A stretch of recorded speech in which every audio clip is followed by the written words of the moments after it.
I didn't know. You affirm the testimony about the Thank you. The record should reflect that all four witnesses have been referred to. The first witness is Daniel Smith. He's a professor of political science at the University of Florida.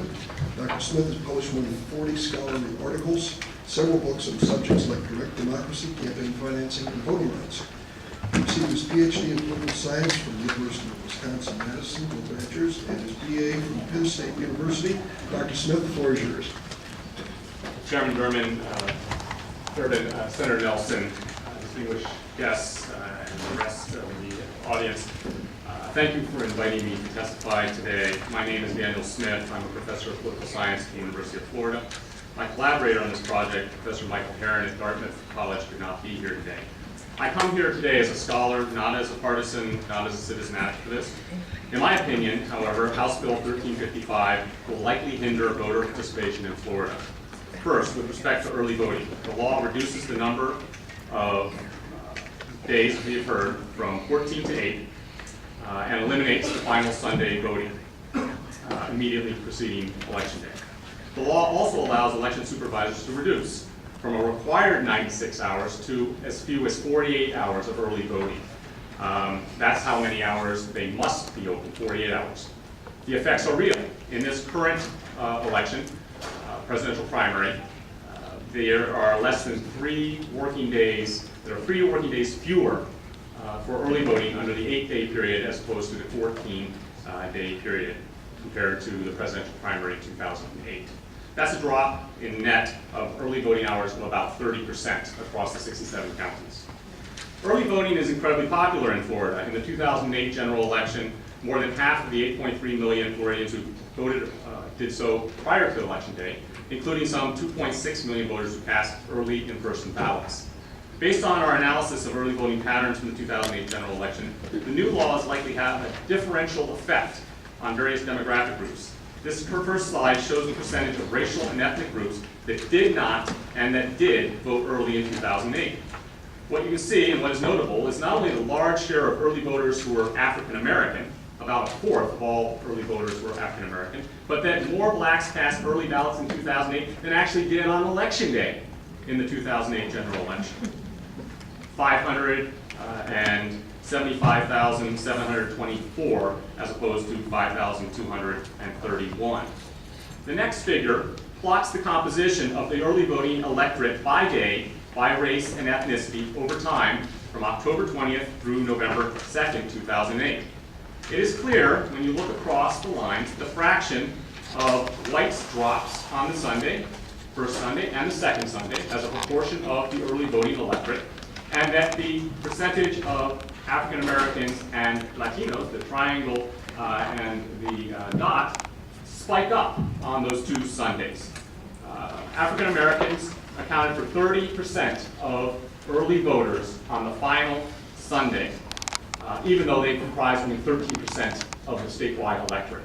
Hispanic voters comprised just 11% of the statewide electorate in 2008, accounted for 20% of early voters on that final Sunday. The next slide shows clear age differences with respect to who voted early in 2008. Older voters tended to vote earlier during the period, the first 5 days, which have been now locked off. Many of our seniors like to get their voting done early in those first 5 days. But what you see is the incredible spike up on the Friday and Saturday and Sunday relative to their population of younger voters, those under 22. And they disproportionately voted on that final Sunday. If you look at the square, those who are under 22 making up a much higher proportion of those who voted on that final day relative to their small numbers compared to the seniors and those between 23 and 65. The next slide shows the voters who registered in 2008. We had massive registration increase in 2008 and 2007, but this just looks at the 2008. They were more likely to vote in the final week, including the final Sunday, than those who registered before 2008. In short, the law has reduced the number of early voting days, has cut in half the required number of voting hours, and has eliminated early voting on the final Sunday before Election Day. Second, the law potentially dampens the ability of Floridians to register to vote. As we've already heard, the burdens on these third-party entities individuals and groups such as the League of Women Voters. And if you actually compare the Secretary of State's data from 2007 and 2011, I do it for every month, but they don't have the data from November 2007. Just look at December 2007 registration rates compared to December 2011 registration rates. It's almost a 50% drop of the number of valid registrations that were put in. The statistic on there, the 90.8% versus the 89.6%, indicates that actually under House Bill 1355, there were less valid registrations submitted, even though the League of Women Voters and other third-party entities aren't involved. They are clearly not the reason why 10% roughly of all submitted forms are not valid. The last slide, and this goes directly to Supervisor Ertel's comments, looks at provisional ballots. The dirty little secret in Florida is that most provisional ballots don't count. In the 2008 general election, less than half of all provisional ballots cast were actually deemed to be valid. 35,635 provisional ballots were cast. Local canvassing boards after the election only validated 17,312 ballots. There is tremendous variation across the counties. Some, like Hillsborough County here, have a fairly high percentage of provisional ballots cast, around 60%. Others, however, reject disproportionately the number of provisional ballots cast. For example, only 6.3% of provisional ballots cast in Broward County in the 2008 general election were deemed to be valid by the canvassing board. Thousands of votes were not counted. And only 227 of the 740 provisional ballots cast in Mr. Ertel's Seminole County, 30.7%, were actually deemed to be valid by his canvassing board. There is huge variation. Some of our counties, mostly small, have 100% validation rates of provisional ballots. This, as the other supervisor election, Ms. McCall said, we are going to probably see a rise in provisional ballots. To conclude, in our opinion, the new law will likely have a negative differential effect on early voting across many demographic groups in Florida, including racial and ethnic minorities, as well as youth. The law appears to be hindering third-party registration efforts and has not helped to reduce the percentage of invalid registration forms that are submitted. And it may cause the number of provisional ballots, most of which currently go uncounted, to increase. Overall, then, a case can be made for congressional oversight on HB 1355, as it places considerable burdens on the right of citizens to vote in the Sunshine State.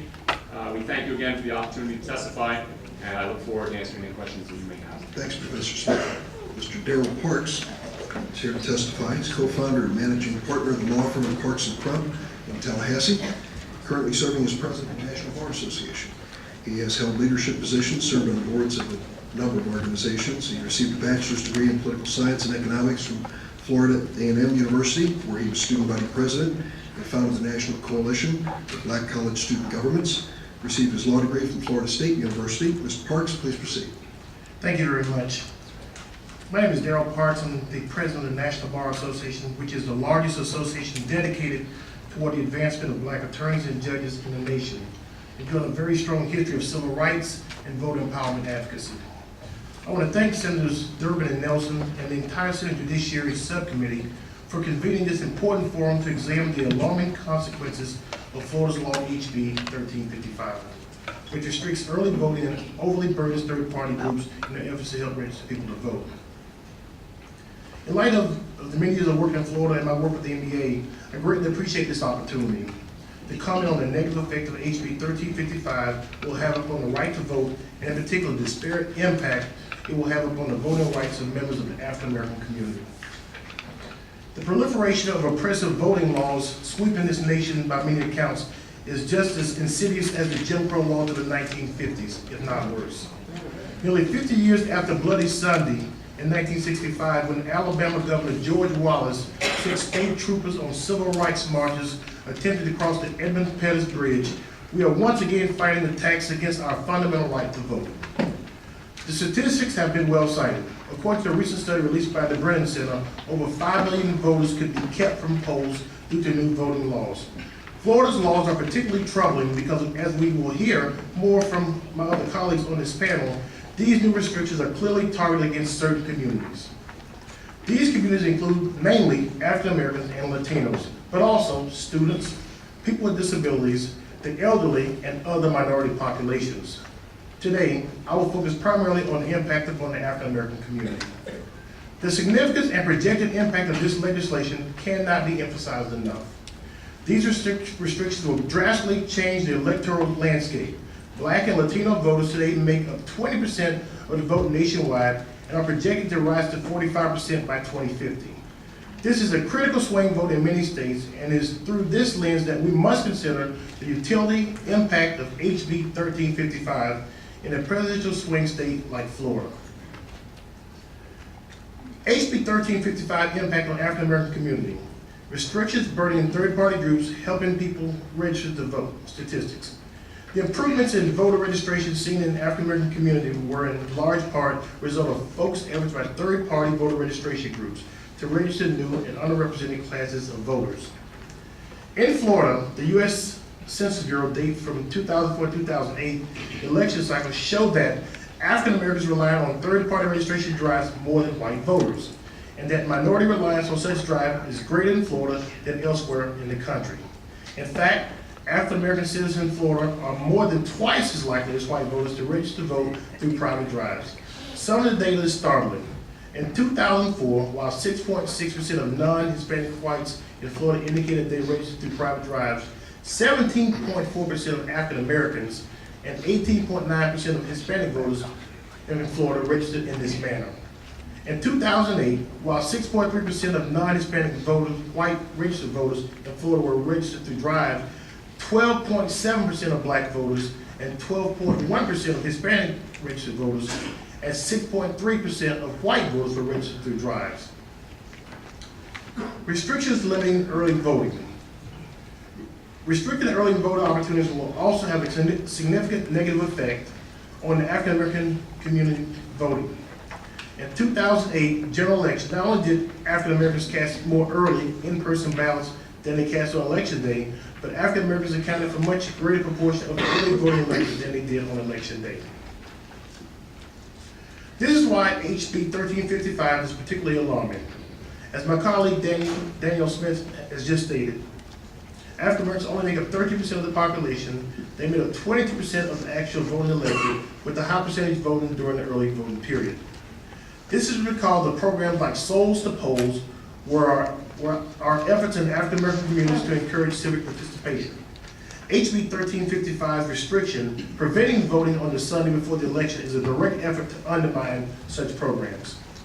Historically, places of worship within the African American community allowed the members to travel to voting sites from church.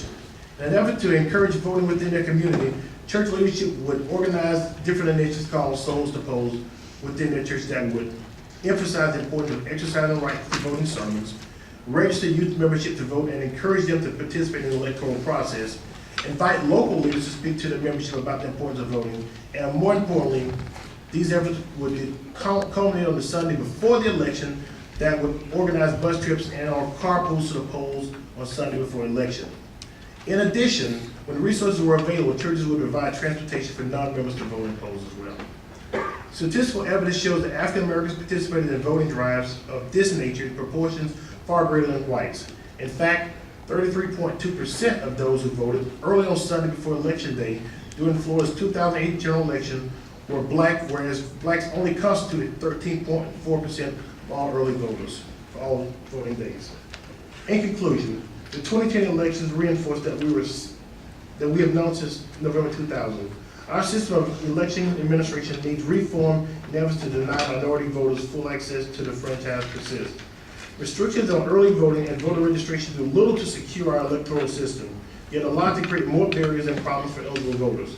The National Bar Association will continue to aggressively protect the right to vote for all workers and work to ensure the enforcement of our nation's voting rights laws.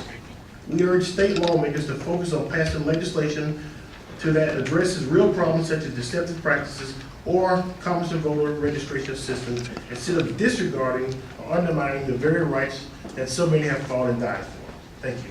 Thank you, Mr. Parks. Brent Wilkes is the National Executive Director of the League of United Latin American Citizens. He has worked in various capacities for LULAC since 1988 and assumed the newly created position of National Executive Director in 1997. Currently serves as Chair of the Civil Rights Committee of the National Hispanic Leadership Agenda. Graduated from Dartmouth with a major in government philosophy. The floor is yours. Thank you, Chairman Durbin, Senator Nelson, and members of the Judiciary Committee for bringing this an important issue to our attention and allowing us to testify today. My name is Brett Volkson. I'm the National Executive Director of the League of United Latin American Citizens. We were founded in 1929. And we are known as the largest and oldest Hispanic membership organization in the United States. LULAC is organized into more than 900 councils, local grassroots councils. We have a presence in Hispanic communities all across the country, including 15 longstanding LULAC councils here in Florida. The mission of LULAC is to advance the economic condition, educational attainment, political influence, health, and civil rights of the Hispanic population of the United States. Our volunteer members have been active in Florida for over 50 years, and many can trace their roots in this state back to when it was still a Spanish possession. Matilda Garcia, who's our former state director, is right here. And she has been with us, first joined LULAC in the 1950s, but her family can trace its roots back to the 1880s, when they were one of just 17 families that settled here in Tampa. Many Americans think that most Latinos just arrived in the last decade or two, but the truth is, our members have never crossed, many of our members have never crossed the border crossed them. These members have for decades worked with a broad coalition of grassroots organizations to improve the quality of life for Latinos, African Americans, Native Americans, Asian Americans, women, seniors, and youth, to ensure that these communities that we represent can fully participate in the democratic process and live the American dream. LULAC in Florida has worked with the NAACP, the ACLU, the League of Women Voters, Rainbow Push, Rock the Vote, Mi Familia Vota, State Voices of Florida, Democracia, NCLR, and the Florida Public Interest Group Educational Fund, and many, many other groups to help register and bring to the polls American citizens that have traditionally been underrepresented and in many cases deliberately excluded from Florida's democratic process. Together, these organizations work to register tens of thousands of voters across the state who the state of Florida has failed to register, or in many cases have actually purged from the voter registration rolls without explanation. Unfortunately, Florida's HB 1355 is really a transparent attempt to discourage Latino, African American, senior, youth, and other vulnerable populations from Florida from registering to vote, and to suppress those populations from participating in Florida's democratic process. In the words of Reverend Charles McKenzie of Rainbow Push, and a resident of Tampa, the law is a conspicuous and egregious assault on the right of all Floridians to vote.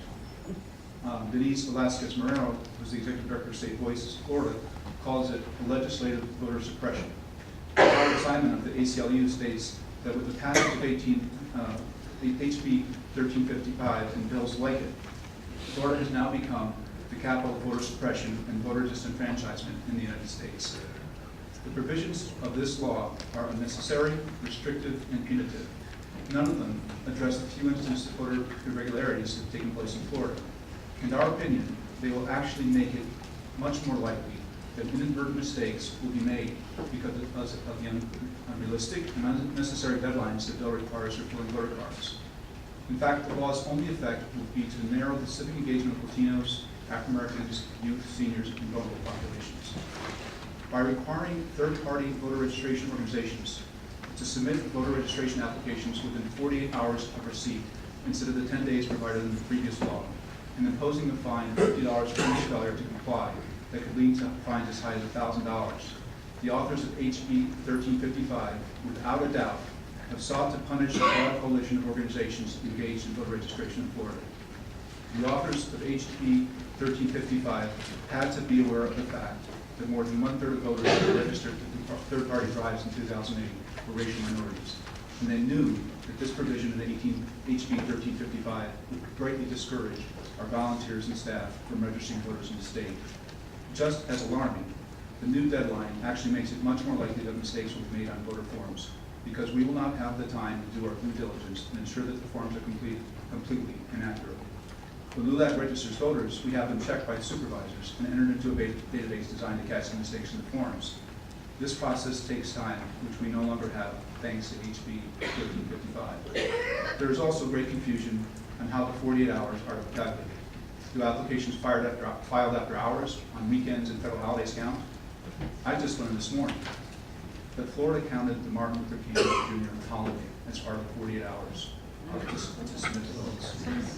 What an incredible, shameful act to take the holiday in honor of a man that did more than any other American to champion the cause of minorities and disenfranchised, and use it as a weapon to attack those of us we're working to try and attempting to follow his footsteps and realize his mission. We believe, without question, that this provision is a retrogressive policy violation of the Voting Rights Act and creates a significant barrier for racial and language minorities voters in Florida who are protected under the Voting Rights Act. Second, the reduction of the number of days of voting from 18 early voting from 18 days to 8 days is a transparent strategy to impact minority voting. I know one of your previous panelists mentioned that he didn't think that that would impact minority voting, but the loss of Sunday voting in particular was clearly done to end the tradition of Latino and African voters from going to the polls after church. As Ben Gillis, the president of the said, Latino and African American pastors in Florida have encouraged their congregations to discharge their civic duty after they took care of their spiritual responsibility. HB 1355 makes that impossible. Third, Florida families, especially minority families, have been hit by the foreclosure crisis, and many families losing their homes have had to move across county boundaries. HB 1355 adds insult to injury by preventing and making it very likely that these families will not be allowed to vote because they're going to go to the polls. They're used to being able to change their address right there at the polls, and they're going to have to file a provisional vote, which just heard probably going to be happening. The Latino and African American communities in Florida are diverse and growing in number every election cycle. Yet our voter registration rates do not reflect this growth. Out of the 2.1 million Latino voters in Florida, only 1 million are registered to vote. This law will hurt the mission of civic organizations like ULAC and many others that are part of our broad coalition, who are part of our mission is to engage Hispanics and African Americans in the democratic process. The restrictions of the law place an unnecessary burden, unreasonable burden, on voter registration, such as registered folks who are not English proficient, whose information must still be verified before submitting to voter registration information to the state. To the political operatives who helped craft this bill, they're just looking at the numbers, and they're just trying to see how they can help their political allies, the folks that help pass the bill, get elected. But the fact is, for those of us who represent minority communities and disenfranchised, we've fought for many years for these rights. We've led. Earlier this morning there was a hearing in which we talked about how people have lost their lives fighting to preserve these rights. To us, it's not just numbers, it's not just partisan politics trying to get people elected. It's realizing the American dream and making sure we preserve the promise of liberty. And we implore you to try to do all that you can to protect our right. Thank you. Thank you, Mr. Wilkes. Sarah Pemberton is a senior majoring in paralegal studies at St. Petersburg College, St. Petersburg, Florida. After graduating, she plans to attend law school, pursue a career in intellectual property law. She currently serves as the state president of the Florida College System Student Government Association for more than 50 years. This association has represented Florida's 1.3 million community and junior college students at 28 campuses throughout the state. Ms. Pemberton, please proceed. Thank you, Chairman Durbin, Senator Nelson, to other members of the subcommittee who couldn't be here today, and guests. I'm honored to have the opportunity to speak on behalf of the students of the state of Florida. A top priority of the Florida College System Student Government Association is to ensure that our students are actively engaged in their civic duties. One of the hallmarks of this engagement is voting. The task for FCS SGA is not easy, as it is no secret that students are among the most underrepresented classes of people at the polls. HB 1355 contains 4 provisions that present obstacles to voter access among this class. They include provisions on early voting, provisional ballots, third-party voter registration, and state and local primaries. I will address each of these provisions and obstacles they present to students. In the remaining time, I will address Senate Bill 516 from this legislative session that proposes a solution to the inherent problems with House Bill 1355. First, to address early voting. HB 1355 provides a provision that cuts early voter days from 14 to 8, discounts Sunday voting. Much of this we've already heard today. These new provisions will hit the students hard because their lives of these students are hectic and busy. In the Florida College System, we can characterize our students by CCC, or a car-to-class-to-car experience. One example of this type of student who will be impacted by this law is Jane. Jane is a 28-year-old female student in my program. She works a full-time job and is also a full-time student. Her day begins by going to work at 9, she leaves at 5, and in the 2 hours before class, she's prepping and commuting to go to school. From there, she's in class from 7 to 9:40. She will be directly impacted by the cut of early voter days because she has no time in the regular days to ensure that she can vote. Saturday and Sunday voting is essential to students like Jade. Next, to address provisional ballots. House Bill 1355 provides that a voter may no longer change their address at a polling place or by filling out an affirmation agreement. The state of Florida has a unique provision in place that allows students who attend state or community college to seamlessly transfer to a university in the state of Florida with a full transfer of all credits. This agreement between state colleges and universities is an incentive for our students to attend community college first, where they will get the tools to be successful in university. One of the side effects of this agreement is that students will often change their county of residence after completing their degree at state college to attend a university in this state. In the 2008 U.S. Elections Assistance Commission survey cited 51% of provisional ballots were not counted. Students who were participating in the democratic process are less likely to participate knowing that their vote has a 51% chance of not counting. The next provision I would like to address is third-party voter registration. One of the numerous provisions of HB 1355 requires that third-party voter registration organizations are required to be registered and submit required information. In the event that this provision isn't met, many heavy fines will be levied against them. Many of the groups that used to participate in voter drives are no longer able to do this because they're not able to risk the fines. This is especially true for student organizations like mine. College campuses, student government associations are known for having voter registration drives on their campuses, and we are no longer able to do those things because we as students cannot risk those fines. As a result of this, many students who would normally discover the political process through their time in college will not be engaged in the same way that they have been in years past. We will see a decline in the number of students who are registered to vote, who will, as a result, not fulfill not only their civic right, but their civic duty. The last provision I would like to address is state and local primaries. The new provision requires it to be 12 weeks before the general election. This is a seemingly harmless change. However, many of our college students aren't going to be back in their universities until the week after the primary will be held this year. This effectively eliminates an entire class of people from voting in the primary election. We understand that problem spotting is easy. So we look to find a solution to the inherent problems of House Bill 1355. That solution came to us in the form of Senate Bill 516. Under this new piece of legislation, there would be more available places for early voting, including college campuses. The disenfranchised would have a new opportunity to get involved right here on their campuses. Additionally, the number of early voting days and hours would be extended by this legislation. This small but vital step in counteracting the harm of House Bill 1355 is imperative. The students of the state of Florida believe that the right to vote is fundamental to our style of government. We strongly urge the committee, when evaluating claims that this law makes it harder for tens of thousands of elderly, disabled, minority, young, rural, and low-income Floridians to register and exercise their right to vote, to err on the side of American values. Thank you, Ms. Pemberton.